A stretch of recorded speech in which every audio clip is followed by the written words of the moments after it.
the resiliency in the community, and I will have Joe introduce our next speaker. Thank you.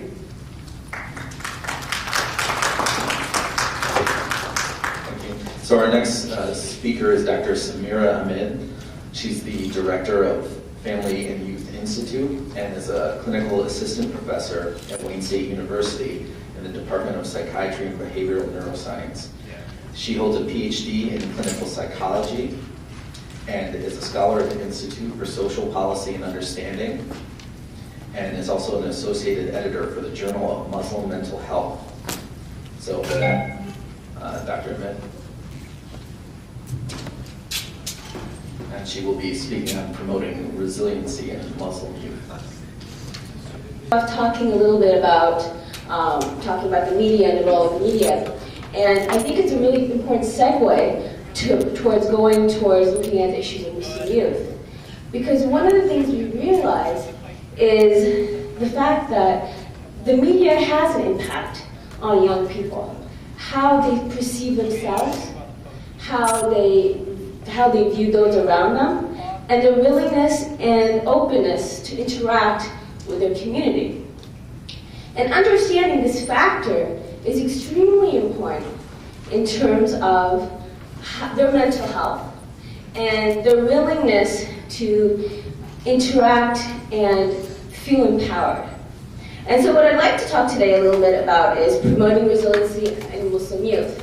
Now, when Farah asked me to talk about this topic, and then gave me 20 minutes, I was like, oh my God, there's no way I could do it. I love talking about this topic. I'm very passionate about it. But what I'll try to do, given that we are running late, is try to summarize this material and leave you with some thoughts to think about in terms of as academicians, as individuals involved in the community, as researchers, and as young people, because there are a number of them here today. How can we use this knowledge to then promote the resiliency amongst Muslim youth? Now, when we generally talk about Muslim youth, we meaning academicians, healthcare providers, or even the Muslim community, tend to discuss it as a monolithic group, which Salah mentioned earlier. But we need to realize that there is this great diversity amongst Muslims.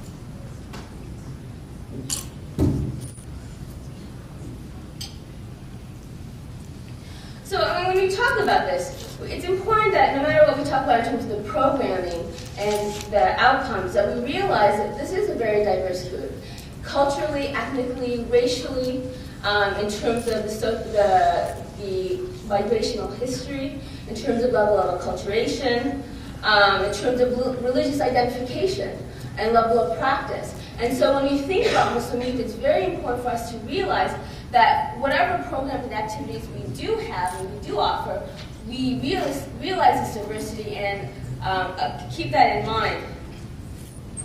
Yes, I finally have this on. I think it's a little too close.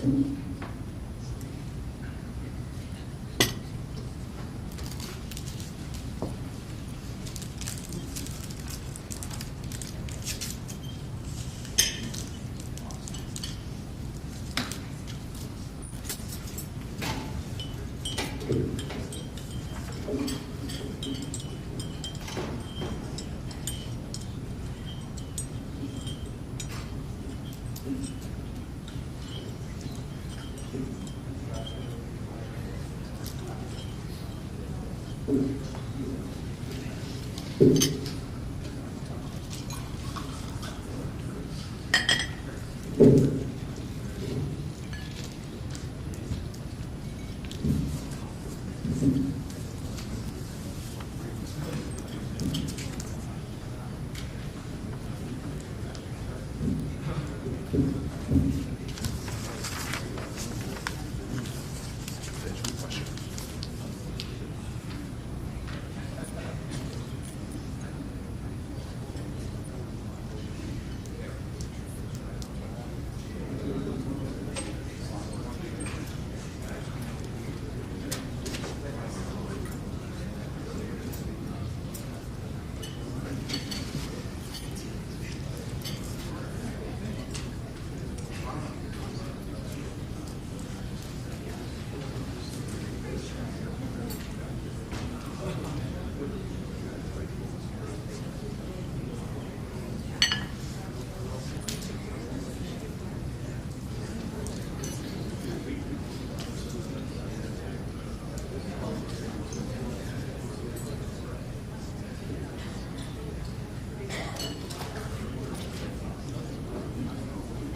Take it back. I see a free mic, so I'm going to use this moment to welcome the Mayor of Lansing, George Pinero, and the Mayor of East Lansing, Mayor Loomis. We are very honored to have you both, and also Samson. If you can come, both of you can come and say a few words, please.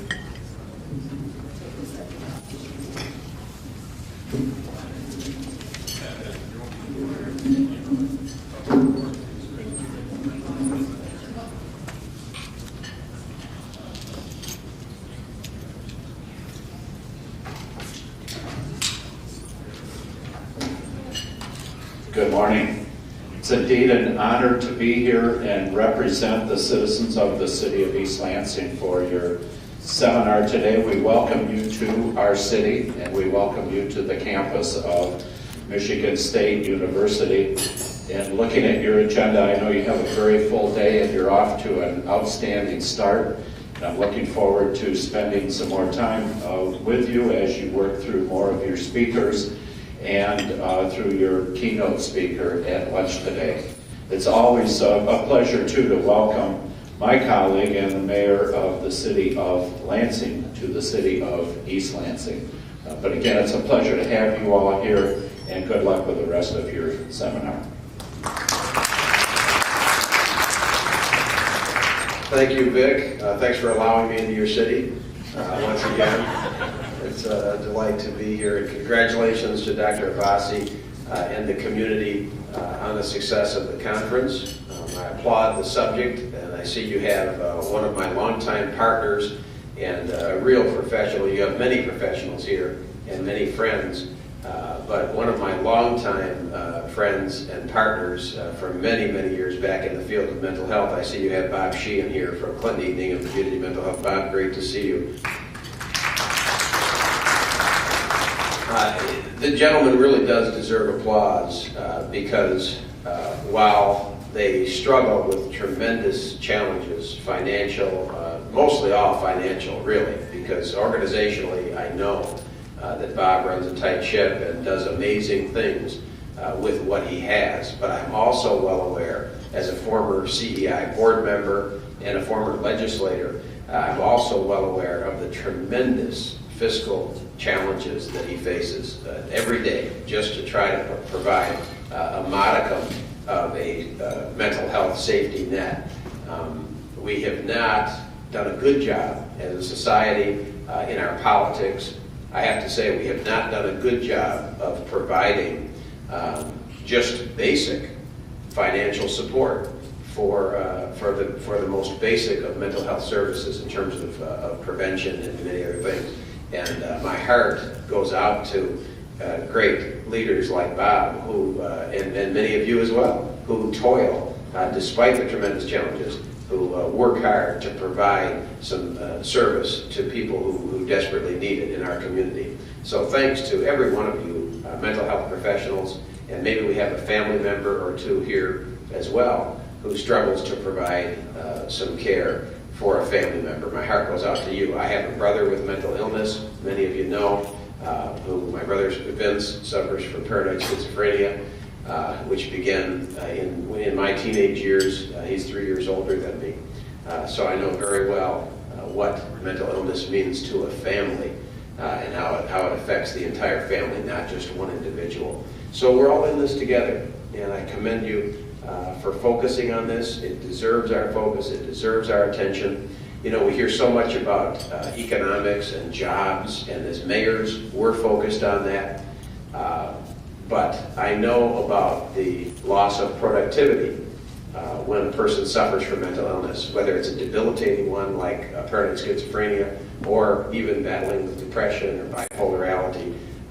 We know that people can be so much more productive, sometimes with just the right intervention, just a little bit at the right time. And so I look forward to working with you as a mayor as well. I haven't given up the fight for quality mental health. We have a long way to go in this community. We have a long way to go in the state of Michigan. But we know that our people would be better served and it actually would save money in the long run if we would spend some money on prevention, care, and treatment in the field of mental health. So thank you so much for taking leadership in this.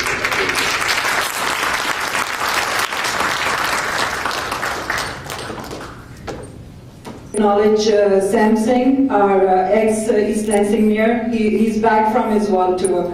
So thank you.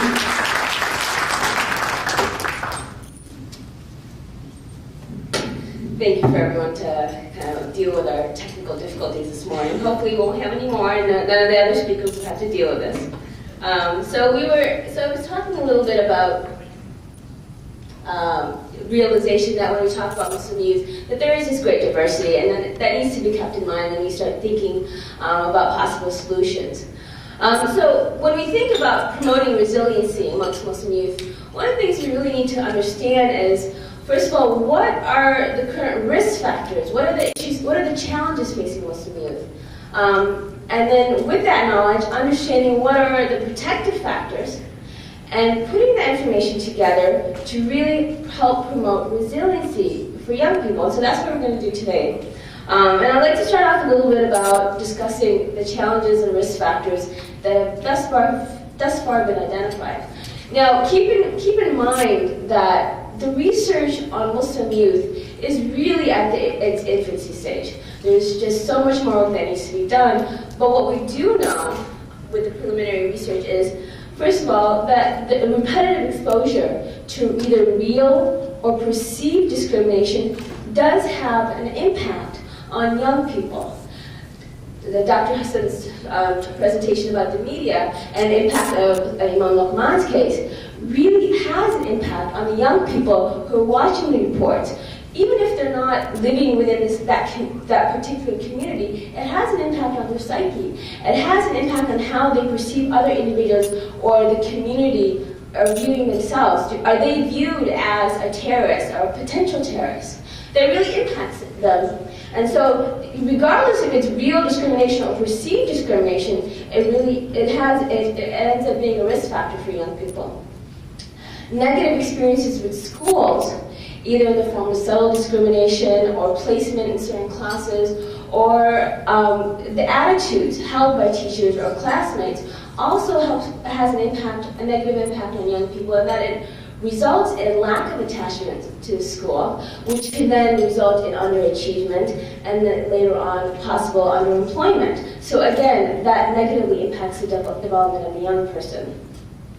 Living in economically depressed environments has been found to have negative impact, as well as the challenges of dealing with issues of acculturation and identity, and really integrating the multiple social identities young Muslims have, including maybe their religious identity, their ethnic identity, their social identity, and just putting it all together and understanding, who am I, and how does that impact me? And so sometimes this can be a very positive impact, but also can have a negative impact. They may decide to experiment with different identities, and in that process of experimenting, it can have a negative impact and result in losing their traditional sources of social support. Similarly, issues with beliefs and values. What do I believe? the media talks about this is what Muslims believe, but I find something else in my home or my community. Well, what do I believe? What is the true Islam? The lack of Islamic literacy, and illiteracy that's contextualized within the American context, is also causing problems and can result in individuals going to different extremes. These risk factors are increasingly being found and observed to have impact in individual young Muslims engaging in risky behavior.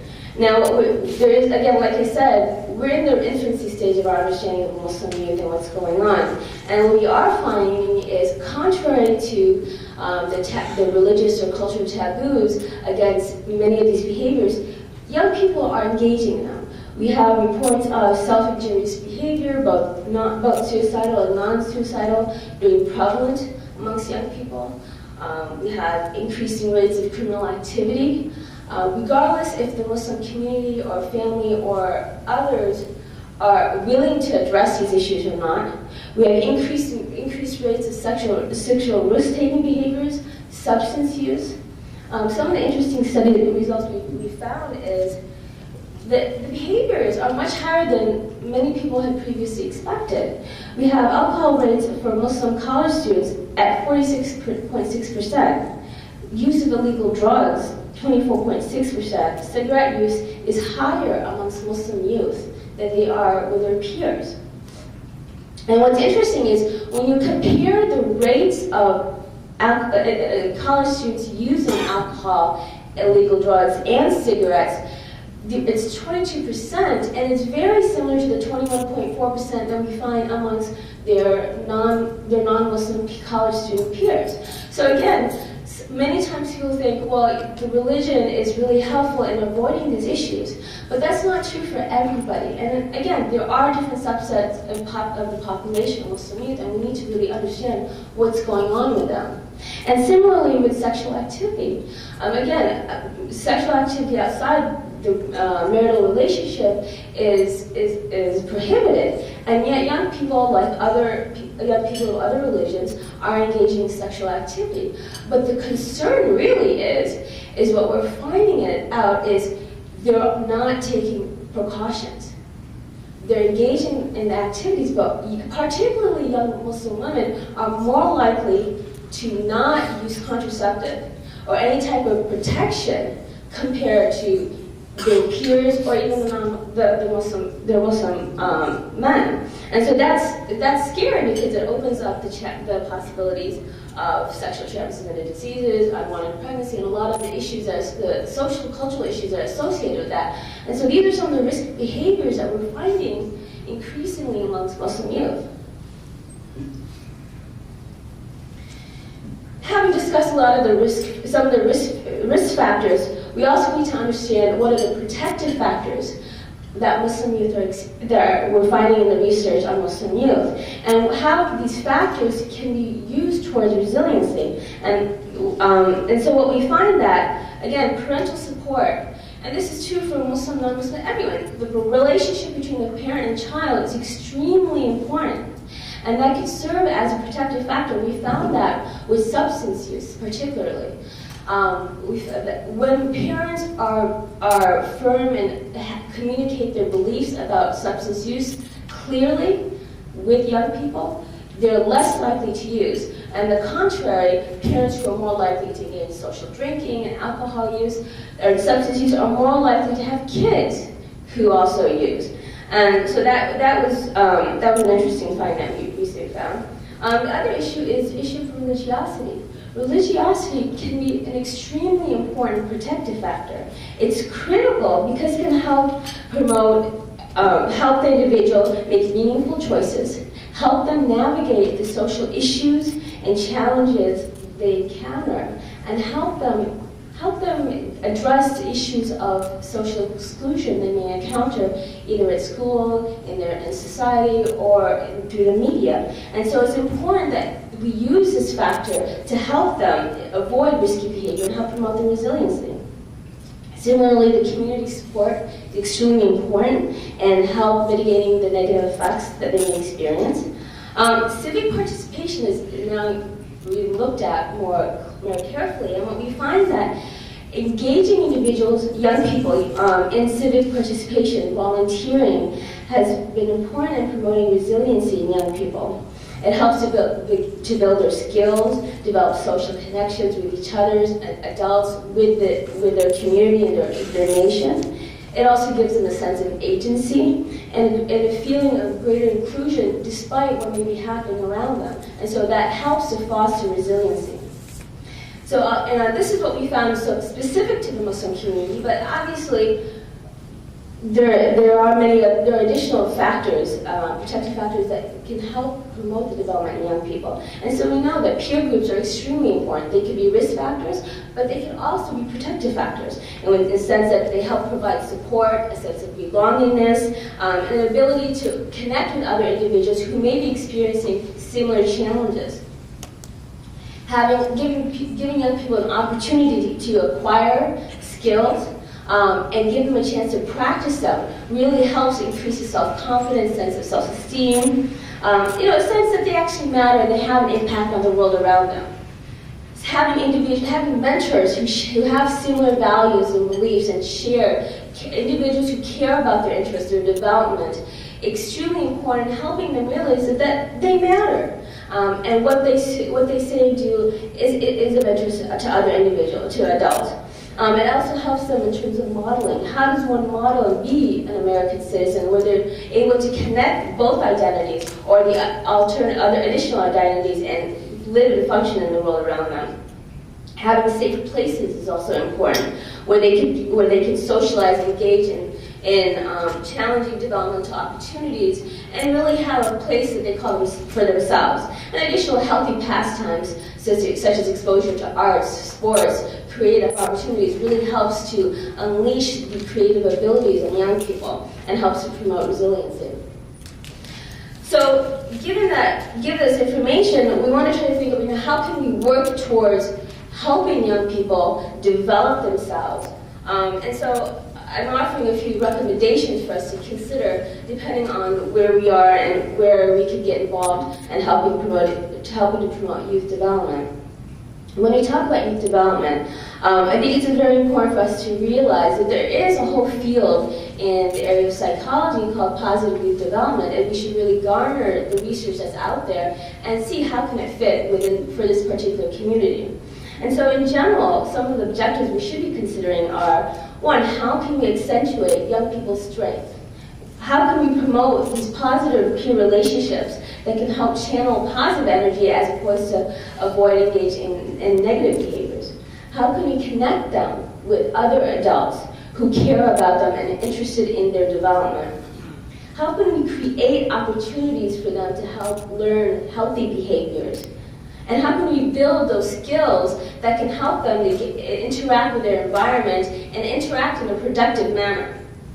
What are the skills that they can use to enhance their confidence and empower them to take those skills and work on their environment around them? How can we use them? How can they feel that they matter and that they have impact on the world around them? Because if they don't have these abilities, then what we're setting them up to feel demoralized, excluded from society, and you're encouraging basically risky behavior because, again, if you don't have a purpose, you don't have a meaning, what are your options? And so these are the things that we need to really think about and highlight, try to figure out, okay, how can we develop these to promote resiliency? Now again, we have the individuals from different areas and fields who are present today, and so I thought we'd try to cater it to those involved. So in terms of the areas that we could work on in terms of promoting youth development, I'm focusing today on academic, government, and public institutions as one area, community agencies, youth organizations, and the Muslim community, because all of us have a way that we can influence positive youth development for young people. And if we all work together in a collaborative manner, we can have a greater impact than working individually. So in terms of academic, government, and public institutions, as a country, we really need to start promoting a greater sense of inclusion, not just for Muslims, but general.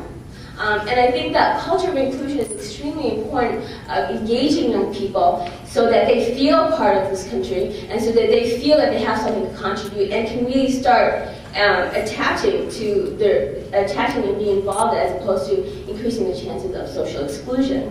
And so when Representative King's congressional hearings took place earlier this month, that really did not help. And for those of you who may not be familiar, he had congressional hearings on addressing the issue of Muslim radicalization. And although the topic is very important, the manner in which it was addressed and the media hype and the types of people that were present really did not help the situation. In fact, it actually had the opposite effect and resulting in many people feeling excluded from the process. And so as a country, the media, government officials, all of those individuals need to work together to act responsibly and address the diversity of our nation and use it in a more productive manner, a more constructive manner. Secondly, we need to encourage greater research on these issues. We talked about some of the risk factors and some of the protective factors, but to be truthful, we're just at the infancy stage, and there's so much that needs to be done, much more sophistication, and understanding what are the specific factors within religiosity, what are the important components within the parental relationship that can really help promote resiliency. And so we need to encourage that research, and obviously grants and forums like this are helpful in terms of getting information out there. We also need to help understand what's going on right now with the existing youth programs that are in the community. Help to understand are they effective, are they not effective, what are the effective components that need to be integrated, and really understand what's going on there to really help promote youth development. And then specifically look at high-risk populations. I recently studied, I looked at Black Muslim youth and the challenges facing them, and when you compare it to the general Muslim population of immigrant second generation, and their challenges are very different. There are similarities, but there are unique needs that they have. And that if we're not able to realize what their challenges are and address them in a meaningful manner, then our programs may not be as effective. And so realizing the importance of addressing that is important as well. Cultural awareness and sensitivity training is crucial for all individuals, whether educational, mental health, medical fields, all those areas are extremely important. Understanding how to be most effective with young people and their families. When Salah was talking originally about some of the activities that took place with the recent case with Imam Amin, I was listening and I was thinking, from a Muslim perspective, this could have happened. This is maybe why Imam Luqman reacted to the dogs in a certain way. There's so many cultural elements that we need to consider that law enforcement agents may not have considered. How appropriate is it to go into the wife's house? Is she properly dressed? Does she feel okay? How about the issues of the dogs and attacking him? What are all these issues that you wonder had they considered in terms of how to be more culturally sensitive? And then also addressing health disparities is extremely important. In individuals having issues with substance abuse, the cultural and religious taboos may be difficult for an individual from other faiths to understand why it is such a big issue for a family and how their concerns should be considered. And so these issues are extremely important for us to understand when we work with young people. Community organizations and agencies, religious, ethnic, whatever, it's important that we need to start having programs to help strengthen families, build awareness about the issues facing Muslim youth, help provide parents with skills-based workshops and opportunities to provide skills to enhance family cohesion, family connection, communication. We need greater community advocacy, helping Muslim youth and their families understand and navigate the system. After-school programming, what we find is a lot of the risk-taking behavior takes place with young people where they're unsupervised, particularly in the summer times or after school. So how can we as a community or different agencies provide alternatives so that they are being monitored and they're less likely to engage in such behaviors? And also having simple things such as information clearinghouses is extremely important to provide parents with the tools and the programs and understanding of what else is out there instead of reinventing the wheel.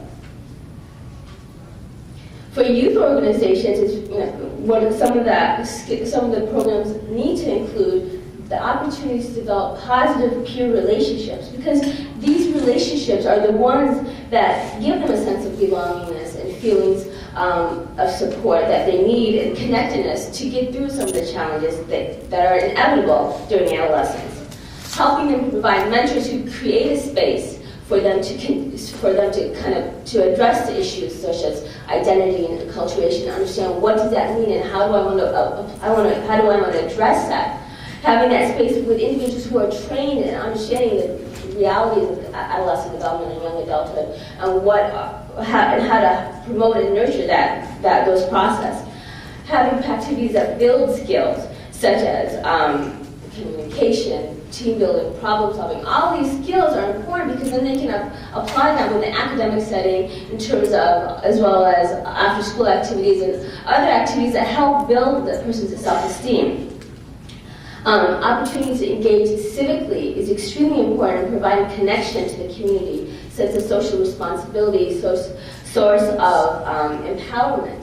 And so all of these activities are extremely important to help young people to have a sense of inclusion and a sense that they matter in their community.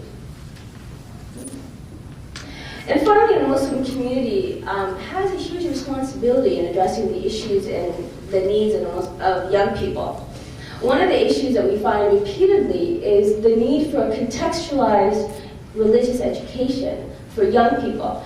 And by that I mean that Islamic scholars and educators really need to provide a religious knowledge that is relevant to young people's lives, their everyday lives, and their realities, and is able to contextualize it within the North American, the United States environment, and provide this education through creative techniques, through problem-based learning, experiential learning techniques, really creative approaches to education, because through that process, then young people are able to internalize the information, have greater Islamic literacy, and then deal with issues of extremism or other aspects that can really result in difficulties for individuals. So if they have that knowledge, they can address their reality. Community needs to really model interaction with the greater society. If all they hear is, yes, we are American Muslims, but they're not able to see, well, what does that mean? How do we interact with our neighbors? How do we interact and engage the government? How do we do all this stuff? They're never going to know and learn. And so modeling that is extremely important for the Muslim community. Developing programs that are culturally appropriate and developmentally appropriate. Oftentimes, the Muslim community will have programs, but they fail to realize that there is this whole arena of opportunity and alternative leisure activity, recreational activities that are much more attractive to young people. And keeping that in mind, how do you develop those developmentally and culturally appropriate activities for young people who are more American than many of the parents are in terms of their ethnic background? And then finally, the representation of Muslim youth in decision-making and direction setting is extremely important. Many young people are indicating that they don't feel that they belong to the community. They don't have a sense of place, purpose, and they feel more ownership because they are indeed American Muslims. And they feel the loyalties to America and the Muslim community, and they feel they have ability to help lead the community, but there's no place for them. So how do you integrate these young people in the direction center? The direction setting of the community is extremely important for us to engage them, because if we do not as a community engage them, they're going to go someplace else. They have a lot of energy and abilities, so we need to capture that energy and channel them. Oops. I really lost the slide, but that's okay. So in conclusion, I wanted to identify the risk factors and the protective factors that we currently know about young people so that we can help promote the resiliency. And I provided a number of avenues for the various stakeholders that are present to really help them understand what can you do as an individual, as someone within your field, to really help work towards a collaborative approach to promote resiliency amongst Muslim youth. And I thank you for your time and attention. If you have any questions, do we have time for that? Okay, we will do that later. Thank you very much.